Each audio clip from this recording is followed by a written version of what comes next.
Hi there, it's Catrin from 3Ps. Thanks for joining me. This video is about my new book. It's the second edition of a book that I wrote about how to take alcohol out of your life. It's got the catchy title of Alcoholic to Alcohol Free.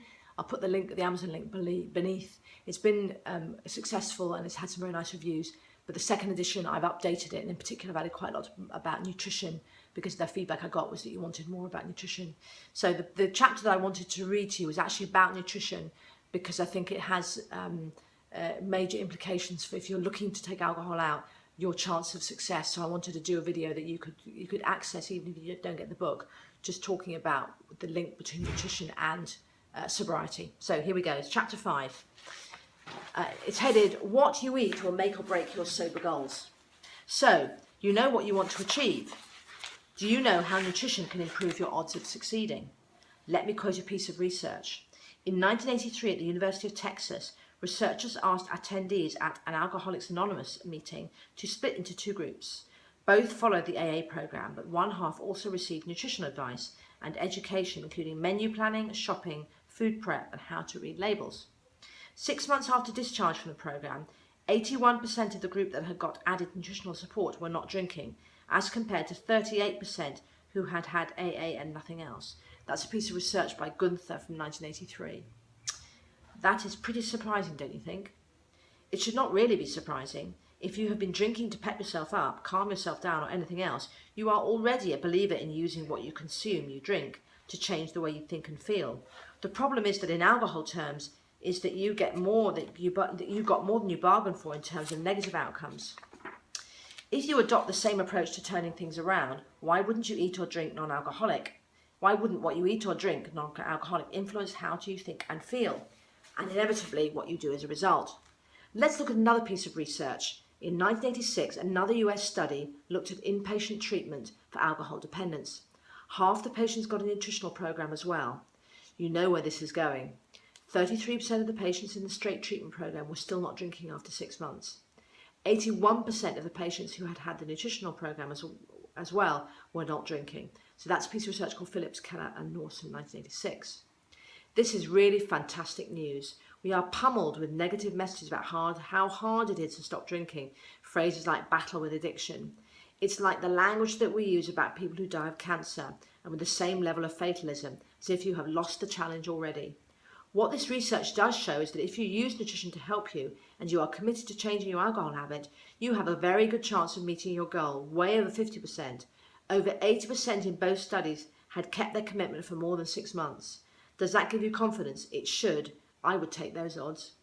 The fact that the outcomes for changing alcohol consumption rise exponentially if you get your nutrition right should be shouted from the rooftops. Why isn't it? Instead, you have to be prepared to dig for the information. When I started researching nutrition, my attitude was, eat whatever and sort your diet out later. This research and lots of other studies that look at behaviour and nutrition and depression and nutrition show me that that approach is wrong. Get your nutrition clear first and embark on your change armed with the right nutritional support in terms of food and supplements. Now, I'm not saying that all is lost if you do not sort out your nutrition at the outset. I certainly didn't, but I think I might have felt better far more quickly if I had. I still believe that your priority is to stay away from the first drink, so everything is secondary. But I did not appreciate the caving into the cookies that would actually make cravings and moods worse. This is what this chapter is about. So, before you throw out this section as a step too far in the early days, hear me and the research out. Before we get into exactly what foods you need to be eating, a word about dieting. Keep it simple, eyes on the prize. It is really tempting to try to attack multiple goals along the lines of, I'm going to sort myself out. It's the carpet bombing technique. I suppose the one positive thing you can say about the strategy is that you have to be an optimist to think it will work. I mentioned earlier in this book, The One by Seth Godin. He demonstrates the poor results you get from multitasking and emphasizes employing your willpower on the one thing. The other things you can get to. Do the other things matter as much? Go back to the question I asked myself, what is the thing that I can do which will make the most difference in my life? If the answer is the same for you, and I suspect that is, succeed one thing at a time and start with alcohol. It is a fallacy that multitasking makes us more efficient. The opposite is true. Don't spread your willpower too thin. Direct it all at the one thing. Concentrate on the one thing at a time.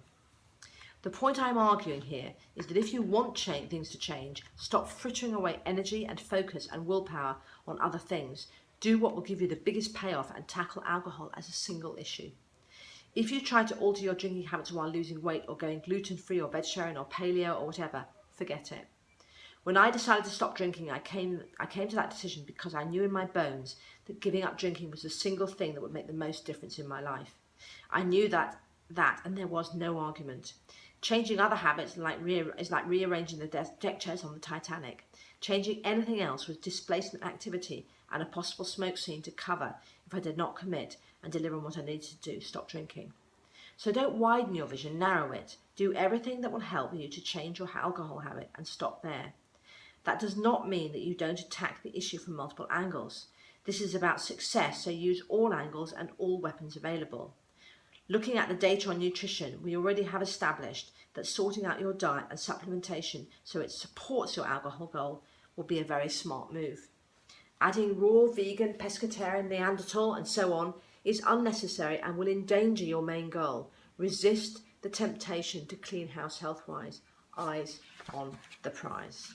Okay, so that's the intro to the nutrition section, and it mentioned the two pieces of research that really struck me when I was looking at the issue of how to create the best plan for becoming alcohol free, and I was just amazed that it was as stark as those statistics. So basically, if you take a group of people who are trying to stop drinking, and one group is given nutrition advice and one group isn't, the one that's given nutrition advice, 83% of them will still not be drinking in 6 months as opposed to 38%. That's a huge, more than double the difference. So that says the smart money, if you're looking to make a change to the way you see alcohol, the smart money is on getting your nutrition sorted out. But I also say in that section how important it is that you don't load yourself up with lots of other goals. Keep it simple. Stick to, as Seth Godin calls it, stick to the one.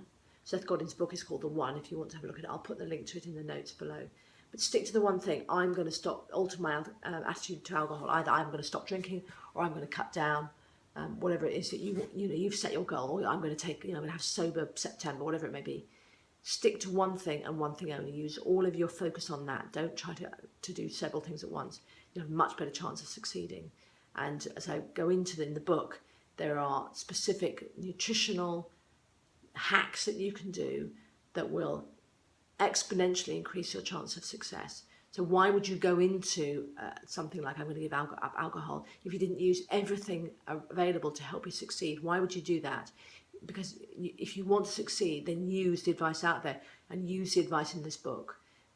This book has basically, I put together almost like a manual. So I went through all of the writings out there on how to be alcohol free.